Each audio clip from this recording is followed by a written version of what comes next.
Pakitingnan nyo katabi, pakisabihan, hindi maramot si Lord. Kaya huwag kang nakasimangot. Tingnan nyo katabi nyo kung mukhang pinagdamutan. Ano? Hindi maramot si Lord. Amen? Patuloy tayo sa pinag-uusapan natin. Tingnan po natin ulit. Balikan lang natin. Exodus 3, verse 14. Exodus 3, verse 14. Pakisabayan nyo ako magbasa. God said to Moses, I am who I am. And he said, say this to the people of Israel, I am has sent me to you. Nung tanungin ni Moses si Lord, ano ang pangalan mo, Panginoon? Sabi niya, ang pangalan ko ay I am who I am. At yung salita nga pong yan, I am who I am, ay dyan po galing yung salitang Yahweh. Na kapag ini-English, yan naman po yung Jehovah. Kaya nung nakaraan, pinag-usapan natin yung mga ikinakabit pa na katangian ng Diyos dyan sa I am. Halimbawa po, nung nakaraan, anong pinag-usapan natin? Jehovah? Yeah, Jehovah Jireh, anong ibig sabihin nun? The Lord provides. Amen? The Lord is my provider. O kaya, I am a provider. I am provider. No, yun po ang ibig sabihin nun. Ano pa? Sabi ng Panginoon ay Jehovah Rapha. Anong ibig sabihin nun? I am healer. O the Lord is my healer. The Lord our healer. Mapapansin nyo na yung dalawang yon ay magka-relate. Bakit? Kasi sila ay parehong tumutukoy sa pangunahing pangangailangan ng tao. Tama ba? Pangunahin bang pangangailangan ang provision? Sumagot naman, utang na loob. Parang wala kayong pangangailangan sa buhay. Okay, pangunahin bang pangangailangan ang provision? And the good thing is we have God who provides. Okay? Pangalawa, pangunahin din bang pangangailangan ang kagalingan, ang kalusugan? Of course. At yun nga po, ang good news, we have God who is our healer. Ang Panginoon nagbibigay at ang Panginoon ay nanggagamot. Kasi nga, ito pong pangalan ng Panginoon na I am, dinudugtungan niya ng iba pa niyang mga katangian at mayroon ngang 7 na sikat. Of course, hindi lang 7 yan, pero 7 lang yung pag-usapan natin. Ito kasi yung pinakasikat. Natapos na tayo sa 2, noon pong nakaraan. Pag-uusapan naman natin ngayon, 2 pa na connected din, related sa isa't isa. Itong 2 pa na pangalan ng Panginoon. Okay? Tingnan natin, ang number 1 ay Exodus 17 verse 15. Exodus 17 verse 15, ano ang sabi niya? Pakibasa ng malakas. And Moses built an altar. Pakisabi ng malakas, altar. Itong mga pag-uusapan natin, pareho na may kinalaman sa altar. At yung altar, binigyan ng pangalan. Ano ang pangalan ng altar? And called the name of it, Jehovah Nissi. Pakisabi ng malakas, Jehovah Nissi. Tingnan natin sa ibang translation kung saan ay in English na yung Jehovah Nissi. Ang sabi niya, and Moses built an altar and called the name of it, the Lord is my banner. Ano ang ibig sabihin ng banner? Of course, flag, bandila, watawat. Ano ang ibig sabihin niyan? Well, ang realidad ng buhay, mayroon tayong kani-kanyang kinakaharap, mayroong mga struggles ang buhay. Tama ba mga kapatid? Meron tayong mga pinagdadaanan. Hello? Sino may mga struggle sa buhay? And the good thing is, pag sinabing, the Lord is my banner, ang ibig sabihin niyan, mayroon kang kapi, mayroon kang Diyos na kasama sa lahat ng mga struggles ng buhay. Amen ba doon? Kaya di bali na Nissan ang kotse mo, Nissan na andar, Nissan na hinto. No? O kaya ang ulam mo, puro Nissin cup noodles, okay lang yon. Basta ang Lord mo, Nissi. Amen? Ano ulit ibig sabihin ng Nissi? My banner. No? Galing po yan sa salitang Nesh, na yun nga po ang ibig sabihin ay bandila. Pag sinabing Nissi, kasama na yung my. No? Okay, so the Lord is my banner. At 2 ang ibig sabihin ng pagiging banner ni Lord mula dito para maintindihan natin ulit mabuti ha. Kasi kung mapapansin ninyo, pag nagbibigay ng pangalan ang Panginoon, unang katangian, mayroon itong koneksyon sa isang sitwasyon. Tama? Halimbawa, nung sabihin siya ay Jehovah Jireh, kasi mayroong pangangailangan. Tapos ibinigay niya, kaya tinawag siyang Jehovah Jireh. Okay? Ngayon naman, ano ang sitwasyon dito para mas maintindihan po natin? Tignan nyo yung Exodus pa rin, chapter 17, the same. Gusto ko lang tignan nyo yung background, verse 8. Sabi po dito, nang ang mga Israelita ay nasa Refidim, sinalakay sila ng mga Amalekita. Sinabi ni Moses kay Josue, pumili ka ng ilang tauhan natin at pangunahan mo sa pakikipaglaban sa mga Amalekita. Hahawakan ko naman ang tungkod na binigay sa akin ng Diyos at itatayo ako sa ibabaw ng burol. Ano ang sitwasyon dito? Well, ang mga Israelita po sa pamumuno ni Moses, lumabas sila ng Egypt. Remember?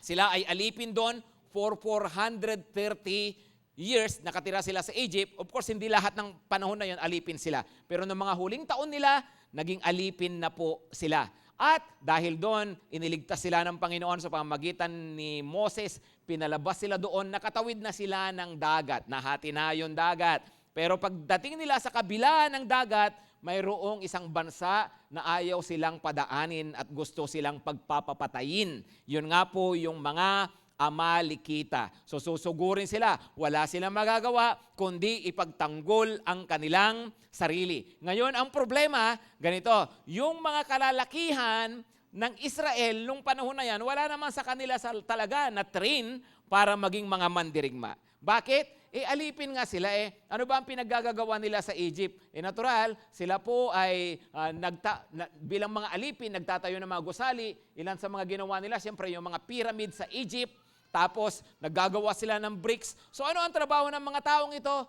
May mga mason, may mga karpintero siguro, iba mga laborer, yung iba po pwedeng may mga magsasaka, yung iba pastol, yun ang mga alam nilang trabaho. Paglabas nila, although may mga kalalakihan, kaya lang hindi sila sanay sa pakikidigma. Tapos, haharapin nila ang isang makapangyarihang bansa na mayroong army, magaling na army, well-equipped, trained na army. At yun nga po ang kanilang problema. Pero sabi ni Moses dito, sige Joshua, ikaw humarap sa kanila, pangunahan mo yung ating ilang mga kalalakihan. Tapos ako naman tatayo doon sa burol. Anong gagawin ni Moses po sa burol? Okay, tingnan nyo po Sabi dito, sinunod ni Josue ang utos ni Moises at hinarap niya ang mga Amalekita. Si Moises naman, kasama sina Aaron at Hur, ay nagpunta sa burol. Anong ginawa po doon uli? Verse 11, kapag nakataas ang mga kamay ni Moises, dala yung tungkod, remember? Okay, dala yung tungkod, napipicture nyo na po yung ibig sabihin ng banner. Hello? Nakataas po ang kanyang kamay sa Panginoon, dala yung kanyang tungkod na yon. Tapos, ano po nangyayari? Habang nakataas ang kamay ni Moises, nananalo ang mga Israelita. Kapag nakababa, siyempre nangangawit. Ikaw ba naman magtaas ng ganyan? Yung iba nga sa inyo, isang kanta lang, hindi matagalan yung nakataas yung kamay, ngawit agad No, your goodness is running after me. Isang line pa lang, ngawit na Pero hindi, kapag talaga pong feel natin yung pag-worship kay Lord, hindi mangangawit yan. Amen? Amen? Anyway, natural po yung mangawit. So si Moses, pag nangangawit, ano nangyayari? Tingnan niyo po dito. Pag nangangawit siya, nakababa ang kanyang kamay, natatalo naman ang mga Israelita. Imagine nyo yung sitwasyon. So, si Moses, nakataas yung kanyang kamay, yung mga Israelita nakikipaglaban at nananalo sila, napapaatras yung kalaban. Okay? Tapos nangawit si Moses, nabababa yung kamay, napapaatras yung mga Israelita, natatalo po sila. So itataas ulit ni Moses, mananalo po sila. Mangangawit ulit, ibababa, mapapaatras po sila. Nung makita ni Moses yon ay, okay to tinaas babaho niya, sabay tugtog ng cha-cha-cha. At binidyohan niya sila, tapos po pinost po niya sa TikTok. Okay. Hindi So anong ipinapakita noon? Ano ang ipinapakita nga po noon? Tinuturuan sila ng Panginoon sa maagang pagkakataon. Remember, first na laban.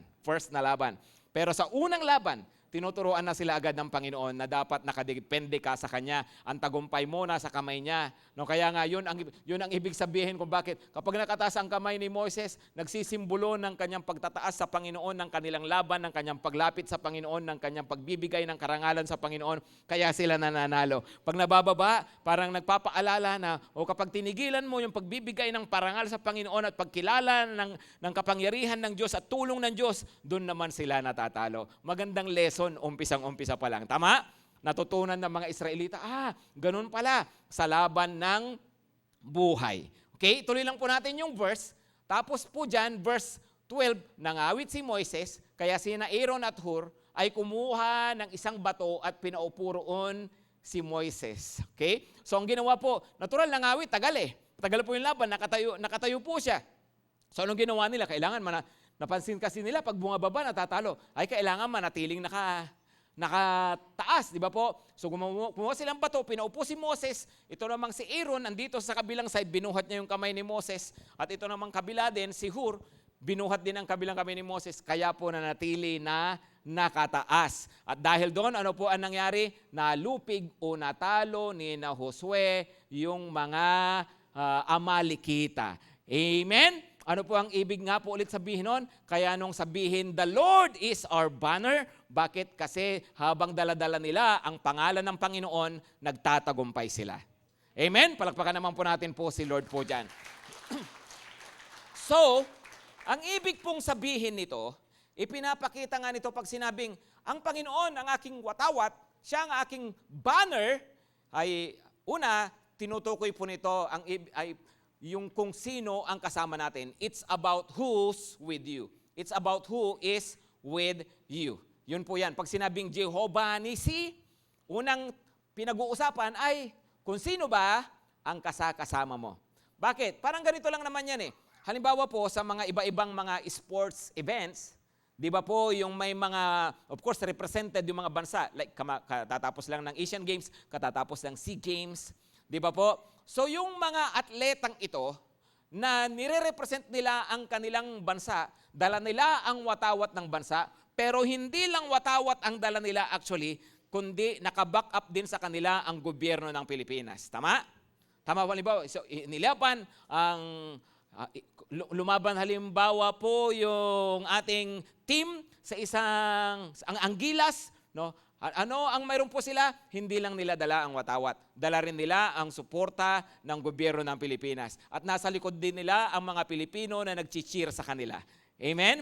So ibig sabihin, pag sinabi mong dala ang banner, mayroon naka-back up sa'yo. Ngayon, kung ang banner mo si Lord, Jehovah Nisi, ang ibig sabihin, ang back up mo rin, ang kasama mo rin, si Lord.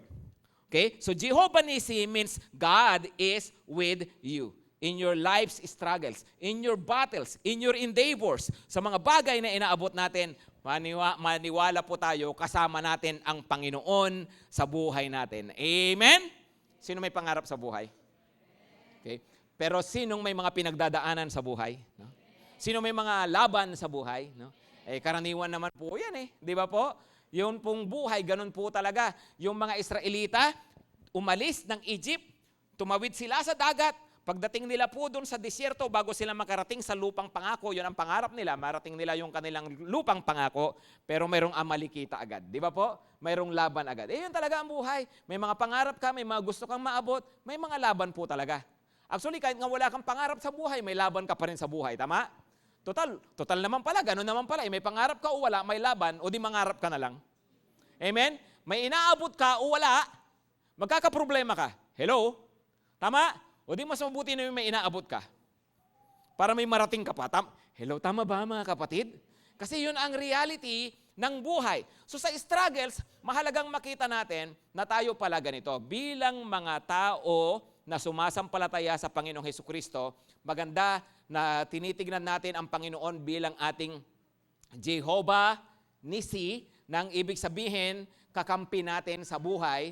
At habang tinitingnan natin siya na Jehovah Nisi natin, dapat tinitingnan natin ang ating mga sarili ng tama. Ano ang tamang pagtingin sa sarili? Ang mga Israelita, tingin nila sa kanilang sarili, nung una, sila ay slaves. Ngayon, ang tamang pagtingin, sila ay soldiers.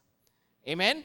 Nung una, sila ay prisoners. Pero dapat makita rin nila, sila ay conquerors. Bakit? Saan mo ba kailangan ang Jehovah Nisi? Pag nabubuhay ka bilang soldier, pag nabubuhay ka bilang conqueror. Hello? Di ba? So, yun pala yun. Ang mga Israelita, inilabas ng Panginoon mula sa Egypt. Pinalaya sila doon. Ngayon, kinakailangan na nilang sakupin yung lupa na ibibigay sa kanila ng Panginoon. Kaya dapat utak mandirigma na, hindi na utak biktima. Di ba? Marami po utak biktima. Huwag ganon. Pakitignan katabi, pakisayong huwag ganon, bebe. No? Dapat utak mandirigma. Amen? So dito, nung nasa Egypt sila, biktima sila eh. Right? Pero, nung ang kalaban nila, mga Amalekita, ano na sila? Mandirigma na sila. So dapat ganon sa buhay. Mayroon tayong mga pinanggalingan na klase ng buhay, pero ngayon nakilala natin ang Panginoon. Tandaan natin, hindi na Egypt ang problema natin. Tayo po ay mayroon na pong kinakaharap yung mga Amalekita. Hindi na pagkaalipin, kundi pakikipaglaban na ang pinag-uusapan. Dahil ang reality po, yun naman talaga. Kahit may magandang plano si Lord sa buhay natin, kailangan nating ilaban. Hindi porke may magandang plano si Lord sa buhay mo, ay wala ka nang gagawin at kusang mangyayari. Tama? Tama? Anak, plano ko sa buhay mo, maging abogado ka. No? Yes, thank you Lord. Matutulog na lang ako lagi. Magigising na lang ako, abogado na ako. Hindi, ibig sabihin, unang-una mag-enroll ka. Tapos mag-aral ka mabuti. Tama? Anak, alam mo, kalooban ko si ganito, ito mapapangasawa mo. Halimbawa, na panaginipan mo. Gusto nyo ba ng panaginipan kung sino papangasawa nyo? Pag mga 50 years old ka na, pwede mo ng panaginipan. Ha? Halimbawa, anak, ito mapapangasawa mo. Napanaginipan. So, anong ibig sabihin? Magigising ka na lang, katabi mo na siya. Parang si Adan, saka si Eva. Hindi, may gagawin ka pa rin. Tama? May mga plano si Lord, pero kinakailangan nating ilaban.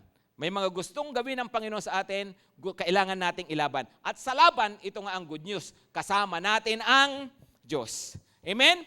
At maniwala tayo, dapat tingnan mo ang sarili mo, hindi na ako puro Egypt, hindi na ako puro pabiktima, dapat mandirigma na ako. Kasi tapos na ang deliverance mo, victory na lang ang habulin mo. Wala ka na sa bondage, nasa battle ka na. May freedom ka na, fighting spirit na lang ang kulang mo. Hello? Mga kapatid? No? Pero yun nga, again and again, sa panahon ng pakikipaglaban sa buhay, tandaan natin, kasama natin ang Panginoon. Amen? So mangarap, hello, magpatuloy, wag susukuan ang buhay. Hello, bakit? Kasama mo si Lord. Maliwanag ba? Pakitingin ng katabi, carry mo yan. No? Kayang-kaya yan. Amen? Because of Jehovah Nisi. Okay, ano pa ang ibig sabihin ng Jehovah Nisi? It's not just about who's with you, it's also about who you are for. O, ganoon naman talaga, di ba? Kung sino yung bandilang dala mo, halimbawa, dala mo ay bandila ng Pilipinas, natural, pang Pilipinas ka. Tama? Hello, tama po ba?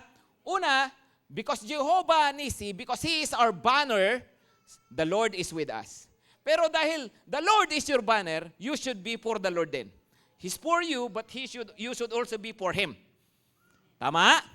Hello, tama ba? Unfair naman yata, no? Kung halimbawa, ikaw ay isang atleta, sinusuportahan ka ng Pilipinas, dala mo ang watawat ng Pilipinas, at nasa iyo ang backup ng mga Pilipino, sinisiran ka nila, no? Pero sa puso mo, hindi ka para sa Pilipinas. Pag nanalo ako rito, mag-abroad na ako. Di ba? Kasi sisikat na ako. Well, wala namang masamang mag-abroad, pero dapat, kung ano yung bandilang dala mo, yun ang inilalaban mo. Amen? Halimbawa, tingnan nyo UAAP. Ongoing ang UAAP, right? Di ba? So, andyan yung sari-saring mga universities, di ba? Na naglalaban-laban. At sa mga panahon na yan, dala-dala nila yung kanilang mga bandila. Of course, may dala ng bandila ng Tamaraos. Ano ba? Bandila ng Red Warriors. At ng kung ano-ano pa. Di ba? Hindi ko alam kung anong school kayo. Ang misis ko kasi graduate ng, si Pastor Awing graduate siya ng Paris. Paris Stern University. Okay. FEU, ha? No? Ay, by the way, alam niyo, paborito kong school, UE. Tanong niyo bakit? Kasi I love you, No? Anyway.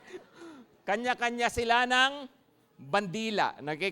At dahil dala mo yung bandila, yung banner ng UE, natural dapat maka-UE ka. Tama? Tama? In the same way, if the Lord is your banner, dapat maka-Diyos ka. Hello? Di ba? Dapat kay Lord ang commitment mo. Amen? Dapat si Lord ang pinaparangalan sa buhay natin. Right? Di ba yung, oo nga, no, dala-dala ko pala pangalan ni Lord bilang isang Kristiyano, so iniingatan ko ang pangalan ng Panginoon, karangalan ng Panginoon sa buhay ko. Tama? Hindi po pwede na mayroon kang dala-dalang bandila tapos neutral ka. Tama? Hello? Tama ba yon? The Lord is my banner. No? Pero yung buhay natin ay ayaw nating i-commit sa Panginoon. Minsan may mga ganun di ba? Pastor, okay na to. Kalahati nasa dilim, kalahati sa liwanag. No? Para walang ma-open, hindi magalit si Lord, hindi rin magalit si Satanas. No? Ganon? Hindi. Wala pong neutral. Dapat mamili ka talaga, dilim o liwanag. Amen? Dapat mamili. O nga no, para saan ba talaga yung buhay ko? No? Ang buhay ko ay para sa Panginoon. If the Lord is my banner. Maliwanag po ba, mga kapatid? Ano pa? Ano ba pinaglalaban ko? Ano nga ba pinaglalaban nyo? May pinaglalaban ba kayo sa buhay? No? Alam nyo po, dapat pinaglalaban natin karangalan ng Panginoon, katotohanan ng Panginoon. Amen? May mga bagay na hindi talaga po pwedeng neutral ka, kundi kinakailangan mong panindigan ano ang sinasabi ng Panginoon at ano ang kalooban ng Diyos sa buhay mo. Lagi ko nga sinasabi, sa panahon natin ngayon, ang tawag po nila, age of information, pero ang tawag ko, age of confusion. Bakit? Dahil nga po sa kung ano-anong mapapanood mo, kung ano-anong information na sangkaterba, iba-iba, At minsan, di mo na alam kung anong paniniwalaan mo. Kahit mga news, di mo na alam kung fake news. Right? Ito ba? Itong mga vlog na to, ano ba to? Tama ba to? Totoo ba to? Ano ba? No? Yung nga, sobrang dami na nakikita, sobrang daming narinig, sobrang daming nababasa. Hindi na natin alam minsan kung anong totoo. Kaya nga po nakaka-confuse. Ngayon, bilang mga Kristiyano, ano ang katiyakan natin? Kaya kailangan po pinaninindigan natin ang sinasabi ng salita ng Panginoon. Kasi yun lang po talaga ang hindi magbabago. Sabi ng Panginoon, ang langit at lupa ay maglalaho, pero ang salita ko mananatili magpakailanman. Amen? Kaya kung may tatayuan ako at paninindigan ko ang salita ng Panginoon. At kung may ipaglalaban ako, ipaglalaban ko ang karangalan ng Panginoon. Amen? Pagkasabi ng malakas, Jehovah Nisi. The Lord is my banner. Amen? Number 2, Judges 6 verse 24. Judges 6 verse 24. Then Gideon, ito naman si Gideon, yung isa si Moses. Then Gideon built an altar. Pakisabi ulit ng malakas, altar. Okay, so altar uli. At anong pangalan ng altar? Anong pangalan ng altar? And called it Jehovah Shalom. Jehovah Shalom. So tingnan natin sa kabilang, ibang pagkaka-English, makikita nyo po, tinranslate niya. Ano ang ibig sabihin ng Jehovah Shalom? Then Gideon built an altar there to the Lord and called it, The Lord is Peace. Ano raw po? The Lord is Peace. Jehovah Shalom, Peace ang ibig sabihin ng Shalom. Pero alam po ninyo, mga kapatid, yung salitang Shalom, sa totoo lang, ay napakayaman na salitang Hebreo, sa wikang Hebreo, wika ng mga Israelita, na hindi talaga pamatapatan ng tamang salitang English o tamang salitang Tagalog. Siyempre, itatranslate lang natin yan, kapayapaan. Tama? Sa kanila, peace. Pero actually po, ang salitang shalom, hindi lang yan tungkol talaga sa peace na maayos yung paligid, walang gulo, o kaya yung kalooban mo ay tahimik, walang gumugulo sa isipan mo, hindi ka nababagabag. Hindi lang po yun ang ibig sabihin po noon. Ang ibig talaga sabihin kasi ng shalom ay maayos lahat. Ang ibig niyang sabihin, overall well-being. Pangkalahatan na nasa mabuting kalagayan. Nasa mabuting kalagayan, lahat ng areas o karamihan ng areas ng buhay mo. Yun ang ibig sabihin ng shalom. Sino po ang gusto ng shalom? Sino ang gusto ng nasa mabuting kalagayan ang kanyang buhay? Ang kanyang pamilya. So pag sinabing shalom, hindi lang pala yun yung kaayusan. Hindi lang pala katahimikan. Hindi po, kundi nasa mabuting kalagayan. Yon ang ibig sabihin ng shalom. Amen? So saan naman ginamit ang shalom dito? Anong sitwasyon dyan? Ito, tingnan nyo po ulit kung ano ang sitwasyon, ha? Judges 6 pa rin, Basahin lang natin yung naunang mga verses. Let's start with verse 1. Sabi niya, muling gumawa ng kasamaan laban kay Yahweh ang mga Israelita. Noong mga panahon na yan, sobrang kulit ng mga Israelita. Talagang ang titigas ng ulo. Laging sinusuway si Lord. Lagi nilang ipinagpapalit ang Diyos sa mga kung ano-anong mga Diyos-Diyosan. At kaya nga po yung aklat ng Judges, cycle yan eh. Sila magkakasala, tapos sila po ay mapaparusahan, tapos sila po hihingi ng tawad, tapos po sila tutulungan ng Panginoon, giginhawa sila ulit. Pag maginhawa na sila ulit, balik sila ulit sa kasalanan. Tapos po, mapaparusahan sila ulit. Hihingi sila ulit ng tulong kay Lord. Tapos aayos na naman sila. Pag maayos na naman buhay nila, balik na naman sila sa kalokohan. No? Tingnan niyo yung katabi niyo. No? Hindi siya ganon. Amen? Ba't kayo tumawa? Hindi siya ganon. Amen? So, kasi po, ang problema, yun nga po, lumalapit sila sa Panginoon sa panahon na sila ay nahihirapan. Okay? Pag ayos-ayos sila, kinakalimutan nila ang Diyos. So, yan naman. Sila nagkasala, gumawa ng kasamaan. Ibig sabihin, di lang minsan yan, talagang pinagpalit na nila si Lord. Kaya sila ay hinayaan niyang masakop ng mga Midianita, sa loob ng 7 taon. 7 years, mahaba yan na pagpaparusa sa kanila.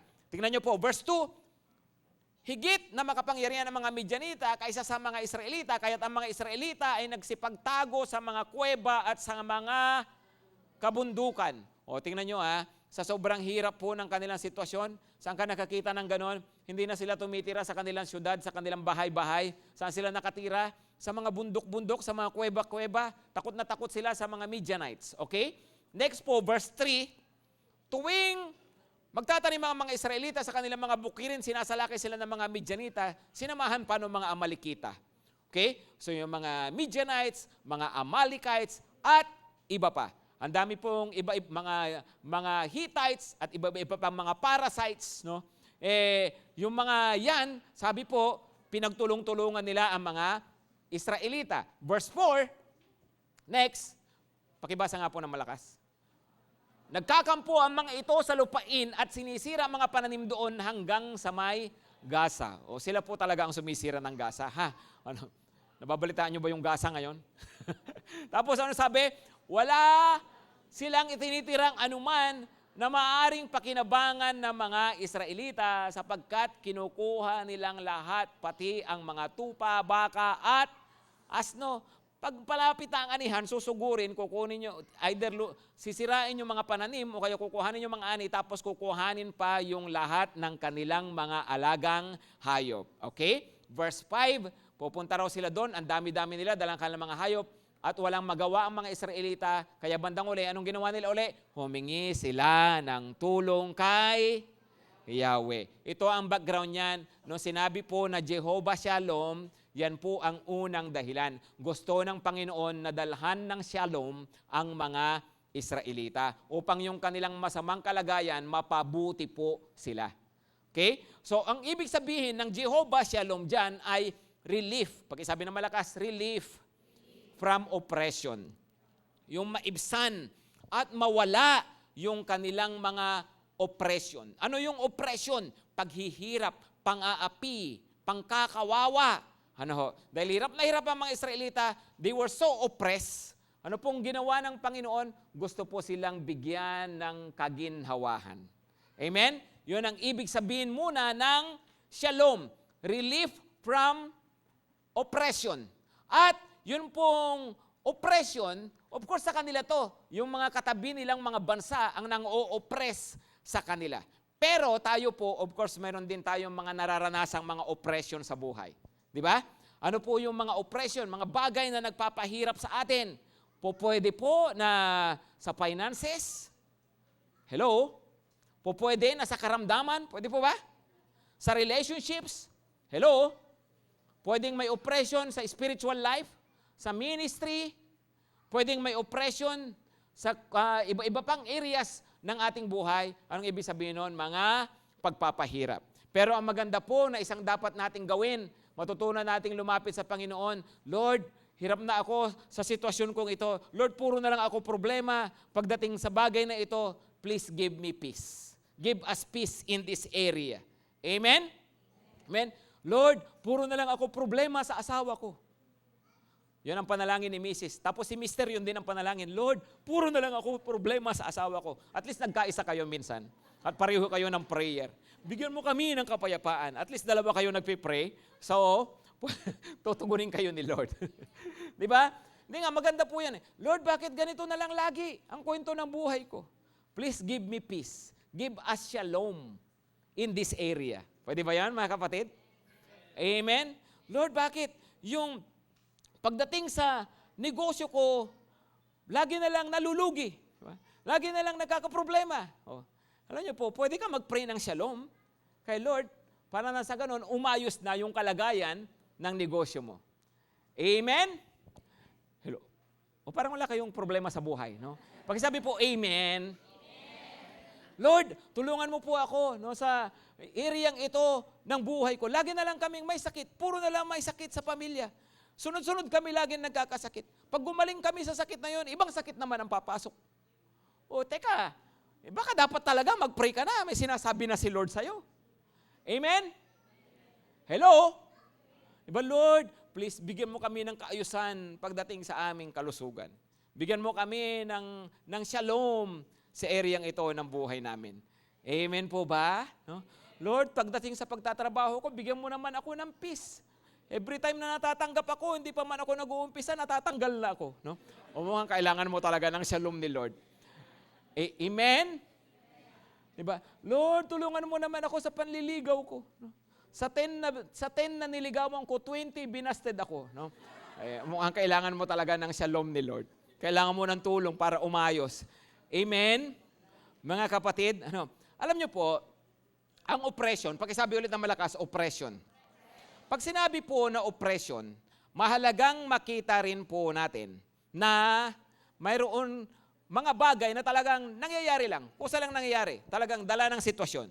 O may crisis, siyempre, sa panahon ng crisis, medyo hirap ang pera, ganyan-ganyan. May mga bagay na natural lang, ha? Pero kapatid naman, buong buhay mo, crisis ka na, no?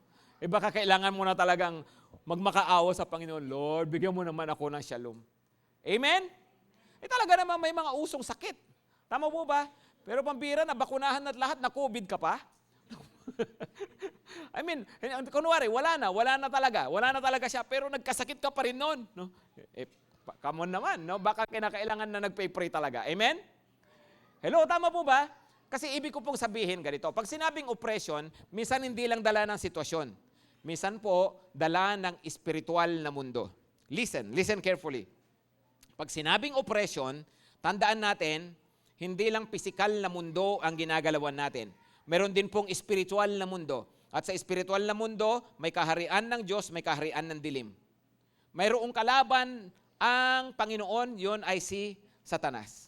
Ngayon, siyempre po, hindi naman nananalo si Satanas sa Panginoon. Amen? Kaya lang, maraming mga tao, hindi talaga kasi humihingi ng tulong ng Panginoon. So tandaan natin, mayroon pong kalaban ang mga mananampalataya, mayroon tayong spiritual na kadalaban, mga kampon ng kadiliman. At yun po, sila po nagdadala ng oppression sa buhay natin. Minsan may mga pangyayari, bakit na lang alam ba ganito? Maganda ang plano ng Panginoon sa iyo, kaya lang hindi nangyayari, kasi baka mamaya mayroong oppression, mayroong pangkakawawa, mayroong pagpapahirap na ginagawa sa iyo ang kaharian ng kadiliman. Kaya hindi mo dapat tanggapin. Amen? Pero ganito muna mga kapatid ha, please naman, huwag nyo namang ibintang lahat sa demonyo. Ha? Okay? Baka mamaya lahat na lang kasalanan ng demonyo. No? Bakit ba ako mabaho lagi? Espiritu ng kabahuan, lumayas ka sa buhay ko. Mamaya kailangan mo lang maligo. Hello? Di ba? So wag isisisi sa lahat. Amen? Bakit ba ako ganito? Tumatanda na ako. Wala pa rin ako love life. No? Lumayas ka, espiritu ng pagka-single, ganon? Hindi naman kailangan. Wala na. Minsan kinakailangan mo lang talaga magpa-cute. Amen? Di ba? I mean, may mga bagay na talagang natural lang, pero ang sinasabi ko, minsan may oppression. Okay? So sa mga panahon ng oppression, dyan po tayo dapat na lumalaban. Hello? Huwag mong tatanggapin sa buhay mo. Oo nga no, bakit nga ba pare-pareho yung kwento namin? Pare-pareho ka.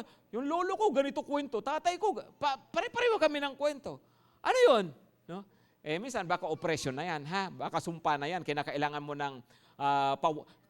mo na i-cancel yung sumpa in Jesus' name. In Jesus' name, di ko na tinatanggap itong bagay na to sa buhay ko. Amen? So, may mga bagay na talagang kinakailangan, huwag mo nang hahayaan sa buhay. Minsan kasi, hinayaan na lang po talaga natin. Pero yung pala, kinakailangan natin na tanggihan sa buhay.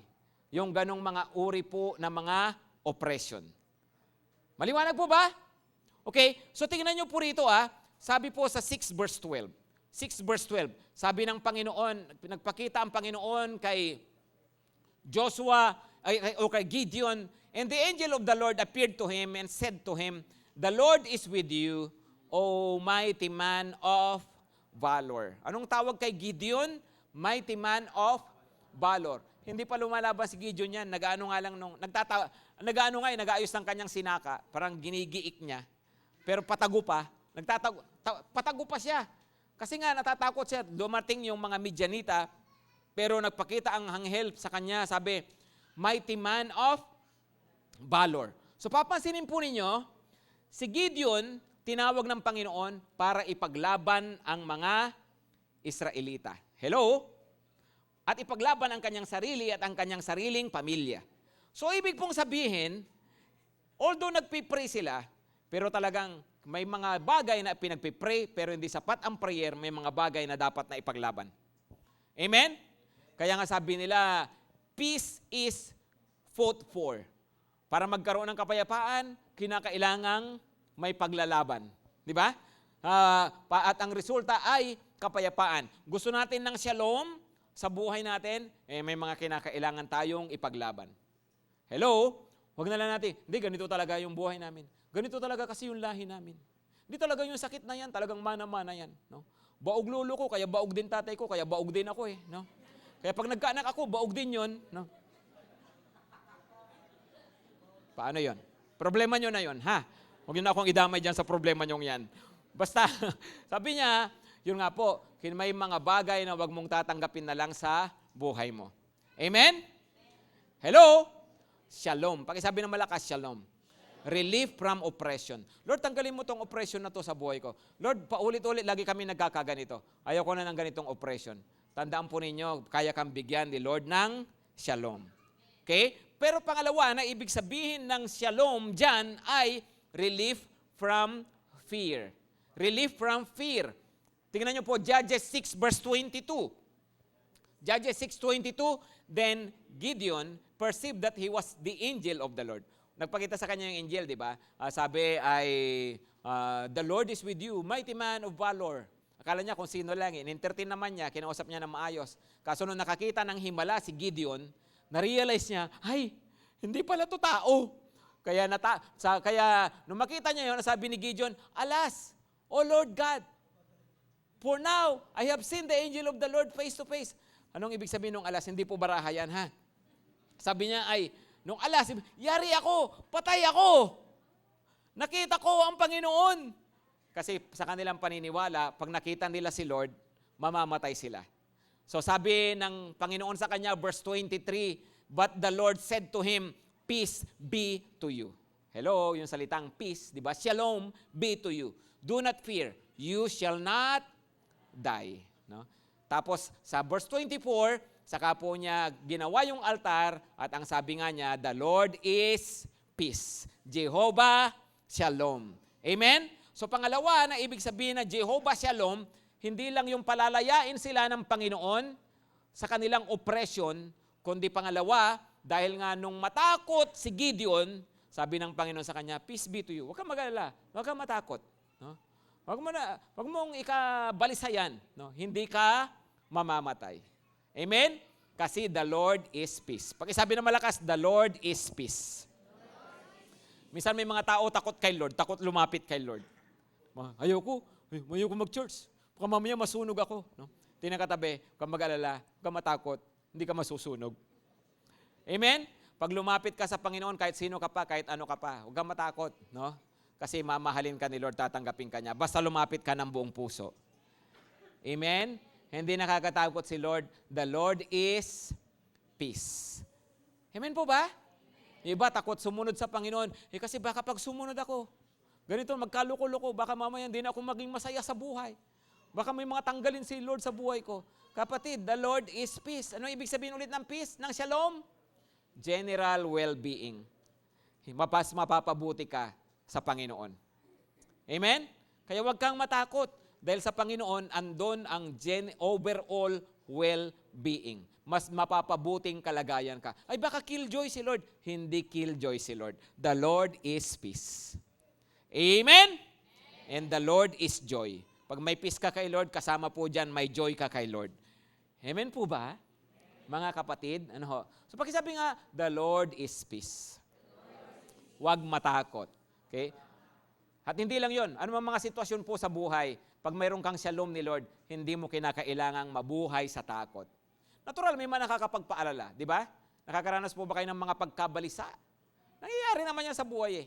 Pero lagi mong pangawakan, mayroon kang Jehovah Shalom. Si Lord nasa akin. No? I have His peace. Lagi lang akong magtitiwala at kakapit sa Kanya. Amen. Mga kapatid, come on, the Lord is peace. Ngayon, yung the Lord is peace na yan, maganda ring panuntunan yan. Maganda ring rule natin sa buhay. Anong ibig kong sabihin? Halimbawa, ganito. Meron kang didesisyonan, meron kang plano, meron kang gagawin, mauuwi ba yan sa peace mo? Lord, ikaw ba yan? Ikaw ba yung nagsasabi yan? Halimbawa, may idea ka. Umalis ka na sa GTC. Lord, ikaw ba yan? No? Ang tanong ay, mauuwi ba yan sa peace? Because the Lord is peace. Mas mapapaayos ka ba? Mas matatahimik ka ba? Mas gaganda ba yung buhay mo? Amen? Huwag ka na mag-lead ng cell group.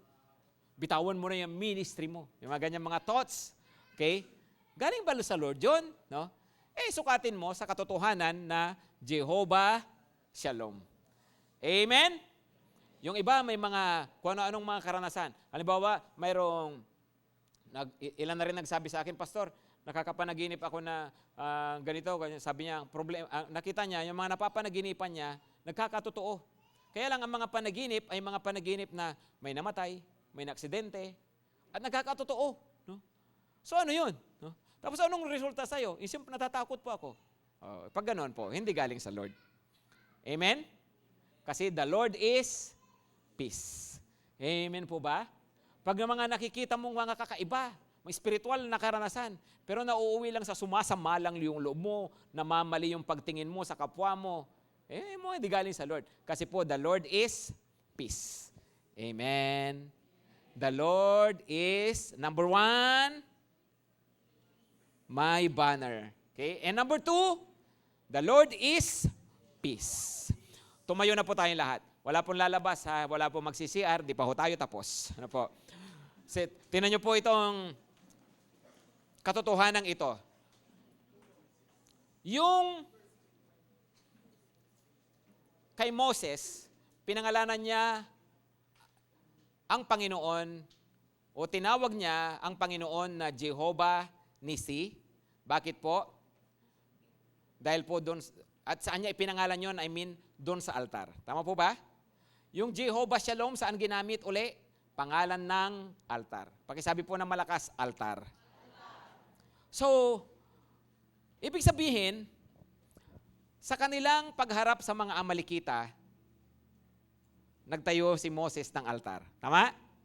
Sa pagharap sa mga Midianita, nagtayo si Gideon ng altar. Alam nyo, may mga struggles tayo sa buhay, may mga oppression, may mga kung anong mga sitwasyon tayo sa buhay. Pero gusto ko pong sabihin sa inyo, alam nyo, isang pangunahing solusyon, altar. Ang malaking tanong, may altar ka na ba? May altar na po ba kayo? Of course, itong ganitong pagkakataon, paglinggo, ito po yung ating altar. Okay? Pero hindi po sapat to. Once a week lang po ito eh. Pag nagsisel group po kayo, altar din po yun kasi lumalapit tayo sa Panginoon. Amen? Pero once a week lang din po yun eh. Alam niyo po, ang best, magkaroon tayo ng kani-kanyang altar sa ating bahay. Kung saan kayo nakatira. Ako po, ginagawa kong altar yung iba-ibang lugar sa bahay namin. Of course, mas madalas doon ako sa kwarto naming mag-asawa, minsan sa sala. Sa mga kwarto ng mga anak ko, kung pinagpipray ko sila, no? Ginagawa kong altar yung mismong room nila. No? Bakit? Kasi po gusto ng Panginoon, tayo nakikipag-usap sa Kanya, nakikipagtagpo sa Kanya. Ngayon, sa inyong mga bahay, sa inyong mga lugar, alam nyo, pwede po kayong mag-altar doon. Tama po ba? Anong ibig ko sabihin? Maring kasi problema nyo, iniisip nyo, pastor, sa bahay namin masikip eh. Alam nyo, wala yan sa luwag, wala yan sa sikip. Importante lang yung puso na gusto talagang makipag-usap at humarap sa Panginoon at lumapit sa Panginoon. Pastor, di mo naiintindihan. Hindi lang kami masikip, maingay sa bahay. No? Kaya hindi ako makapwesto talaga. Alam nyo po, totoo maingay. Pero may mga oras yan tahimik, maniwala kayo. Di ba po? Halimbawa, kahit sa siksikan kayo, di ba siksikan kayo sa isang bahay. Pero, darating ang panahon, tulog kayo lahat. Di ba po? So, doon sa lugar na kinahihigaan mo, umupo ka, kahit may katabi ka na naghihilik dyan, at manalangin ka. Magbasa ka ng Bible, sumamba ka sa Panginoon. Doon mismo sa kinauupuan mo, altar mo na yon. Amen? Punta ka sa kusina kung gusto mo, doon ka mag-pray, doon ka lumapit sa Panginoon. Yung lugar na yon, yun ang inyong altar. Importante po, meron tayong oras ng pakikipagtagpo sa Panginoon. Yung bang, okay, ganito na gagawin ko. Para ako makapanalangin, aagahan ko yung gising. Uunahan ko sila. Pwede? Di ba? Para hindi pa maingay. O kaya, magpapalit ako ng tulog. Pagtahimik na sila lahat. Ayun, no? Doon ako mananalangin. Doon ako magpo-focus kay Lord. Alam nyo po, ang altar, hindi kinakailangan may ganito, hindi kinakailangan may luhuran, hindi kinakailangan may ano. Basta po tayo makipag-usap lang sa Panginoon. Amen? Kaya ko po sinasabi ito sa inyo mga kapatid, kasi yung mga pinag-uusapan natin, ayaw ko pong marinig nyo lang. Gusto ko pong maranasan natin. Pag sinabing Jehovah Jireh, gusto ko maranasan nyo yon. Pag sinabing Jehovah Rapha, Jehovah Nisi, Jehovah Shalom, dapat nararanasan natin. Pero may kinakailangan talaga tayong gawin eh. Ang magkaroon tayo ng altar kay Lord. Pero pangalawa, hindi sapat na may altar ka na itinatayo para sa Panginoon. Dapat may altar ka rin nagigibain. Tingnan nyo po ito, last verses. Hukom, no, Judges pa rin, 6 verse 25. Continuation ito nung kay Gideon. Pagkatapos niya magtayo ng altar, kinagabihan, sinabi ni Yahweh kay Gideon, kunin mo ang mga toro ng iyong ama at isa pang toro na 7 taong gulang. Gibain mo ang altar ni Baal na pinagawa ng iyong ama at putulin mo ang rebulto ni Asherah sa tabi niya, sa tabi nito. Ano ibig sabihin? Kasi yun nga, ang mga Israelita noong panahon na yon, ipinagpalit nila si Lord sa kung ano-anong mga Diyos-Diyosan. Kaya sabi ng Panginoon, Gideon, nagtayo ka ng altar para sa akin, pero hindi sapat yan. Gibain mo yung mga altar na andyan. Alam nyo, may mga kinakailangan tayong gibain na altar sa buhay natin. Hindi ko alam kung ano yung mga altar ninyo, ha? Pwedeng yung altar mo, TV. Ano ba yung Diyos-Diyosan? Kung ano yung inuuna mo, pinapahalagahan mo kaysa kay Lord. Kung ano yung namamagitan sa inyo, nakakaharang para magkaroon ka ng mas malapit at mas magandang relasyon sa Panginoon. Yun, mapatao, mapabagay. Yun ang ating mga Diyos-Diyosan. Yun ang ating mga altar. Baka mamaya ang altar mo, TV, kung makapanood ka ng Netflix, nakakalimang episode ka sa isang araw. Tapos sasabihin mo, busy, walang oras mag-pray. Hello? Bawasan mo lang ng isang episode, meron ka ng mahabang panahon na panalangin nun. Tama? Imagine kung halos isang oras ang isang episode, nanood ka ng 3 episode, bawasin mo kaya ng isa, 2 lang panuurin mo. O di mayroon kang isang oras, makakapanalangin ka, makakapagbasa ka ng Bible. Tama po ba? Kailangan gibain. Amen? Gibain. No? Pwedeng ang altar mo, yung gadget mo. Bakit? Andyan ang TikTok, andyan ang YouTube, andyan ang Instagram, andyan ang Facebook, andyan ang Google. No? Kapatid, magbawas ka lang. No? Hindi ko naman sinabing itapon mo yung cellphone mo, no? At pamigay mo na lang. Hindi. Magbawas ka lang. Kikita mo, may panahon ka para sa Panginoon. Amen? Amen? Yung iba, ano ba ang altar ng iba? Ibang mga nanay, pastor, ang altar ko, gabundok na labada. Mga nanay, sa totoo lang po, ang labada at gawaing bahay, hindi mauubos. Tama? Naglalaba ka ngayon. Habang naglalaba ka, yung suot mo, labahin na eh. Right? O so kailan mauubos yan? Mag-aaltar ako, pastor, pag wala ng gawaing bahay. Hello? Diba? Hindi. dapat po maglaan talaga tayo ng panahon sa Panginoon. Sasantabi ko muna to para magkaroon ako ng panahon sa Panginoon. Amen? Yung iba altar nila, washing machine. Habang gumaganon yung washing machine, umuyug-yug yung washing machine, kinikilig sila. Yun ang kaligayahan ko. No? Mga kapatid, hindi, may mga bagay na kailangang isang tabi. Tama po ba? Hindi ko alam kung ano yung mga altar na gigibain nyo. Yung iba, baka ang altar mo, yung jowa mo. No?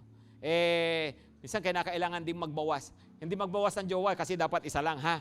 Ang ibig ko sabihin, magbawas ka ng oras dyan sa love life mo. Amen? Puro ka barkada, no? Magbawas ka ng oras. Magbigay ka ng oras para sa altar. At makikita mo, mas maganda ang gagawin ng Panginoon sa buhay mo. Amen? Alam nyo, altar talaga ang sagot sa maraming bagay. Altar na gigibain at altar na itatayo. Amen po? Sino pong gusto magtayo ng altar ngayon? Anong ibig sabihin natin ng altar? Altar ng pakikipagtagpo sa Diyos. Mananalangin, sasamba, magbabasa ng Biblia. Amen? Ano yung mga altar na gigibain? Lahat ng nakakahadlang. Lahat na nakakapigil. Lahat na nakakasira ng espiritual na buhay mo. Yung mga altar na yan, alam nyo, may mga talagang dapat tanggalin sa buhay natin. So kung kayo, mayroong altar na gigibain at altar na itatayo ngayon, yumuko lang po tayo lahat at pumikit. Kung sinasabi mo ngayon sa Lord ng buong puso, yes Lord, magtatayo ako ng altar ng pakikipagtagpo sa iyo.